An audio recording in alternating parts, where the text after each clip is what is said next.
Given two functions f and g, the composite function is denoted by this here, sometimes called fog. This is read as f composed with g and is defined as this. F composed with g of x is equal to, and this is what we're going to use because it's easier to understand, f of g of x. The domain of f composed with g is a set of all numbers x in the domain of g such that g of x is in the domain of f. So we're given f of x equals 2x and g of x equals 3x squared plus 1, and we're going to find f composed with g. So first things first is I'm going to rewrite it as f of g of x. And I'm going to start with the inside like order of operations. I'm going to start with g of x. And g of x is 3x squared plus 1. So I'm going to replace it with 3x squared plus 1. And all this means is I'm going to take my g function and I'm going to plug it into my f function wherever there's x. So I'm going to get 2 times 3x squared plus 1. And then I'm going to just distribute the 2 across. And I'm going to get 6x squared plus 2. And now there's nothing I can do here. So this is my composite function for the first one. Now over here I have the composite function again, f and g, but this time I'm trying to evaluate for 0. So what you can do is you can take 0, plug it into g, get something, and then plug it into f and get the final answer. Or we're going to do it the easy way. So f of g of 0. And I'm just going to use what my composite function is. So I'm just going to plug in 0 for 6x squared plus 2. So I'm going to have 6 times 0 squared plus 2. And when I work all this out, I'm going to get 2. And this is this composite function evaluated at 0. Now I'm going to do it again, except this time it's going to be g of f instead of f of g. So again, I'm going to rewrite it into the notation it's a little bit easier to understand. G of f of x. And again, f of x equals 2x. So I'm going to replace f of x with 2x. And that just means wherever there's an x in my g function, I'm going to replace it with 2x. So I'm going to get 3 times 2x all squared plus 1. And then I'm just going to work this out. So 2x squared is going to give me 4x squared.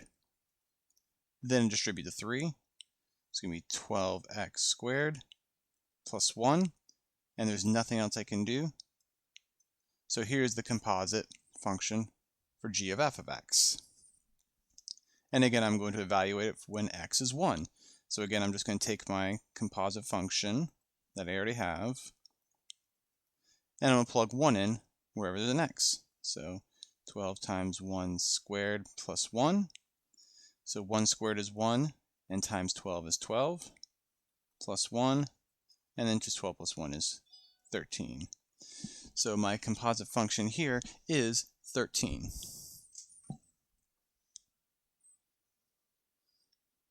Now let's try it again for some different functions. This time f is 3x plus 2 and g of x is 2x squared minus 1. So this time I'm going to evaluate it for f of f.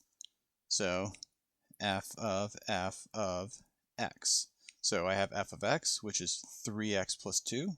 So I'm going to replace it and put in 3x plus 2. And now wherever I have an x, I'm going to plug in 3x plus 2. So I'm just putting the same function within itself. So 3 times 3x plus 2 plus 2. Distribute the 3 across. So I'm going to get 9x plus 6 plus 2. And now I'm just going to combine like terms. So I'm going to get 9x plus 8. And there is nothing else I can do. So here is my composite function for f of f. And I will now evaluate it at -1. So f of -1. So it's going to be 9 times -1 plus 8. That's going to give me negative 9 plus 8, which will simplify down to just negative 1. It's as simple as that. Last one I have, I'm going to do g of x. So I'm going to take my g function and I'm going to plug it back into my g function. So g of x is equal to 2x squared minus 1. So I'm just going to plug that in. So 2x squared minus 1. And now I'm just going to evaluate it. So 2 times 2x squared minus 1 squared minus 1.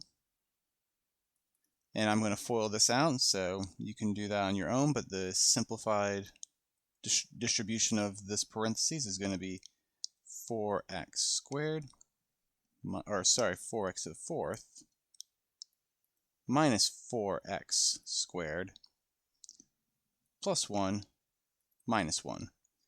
Distribute the 2 across, going to get 8x to the fourth minus 8x squared plus 2 minus 1.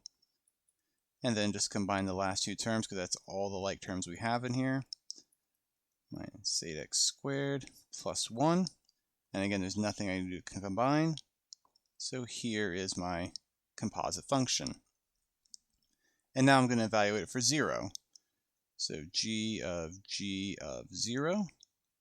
Just going to plug 0 into my composite function over here. So 8 times 0 to the fourth minus 8 times 0 squared plus 1. And we like zeros because that actually just eliminates everything out. So all we're left with is a 1. So this composite function evaluated at 0 is just 1.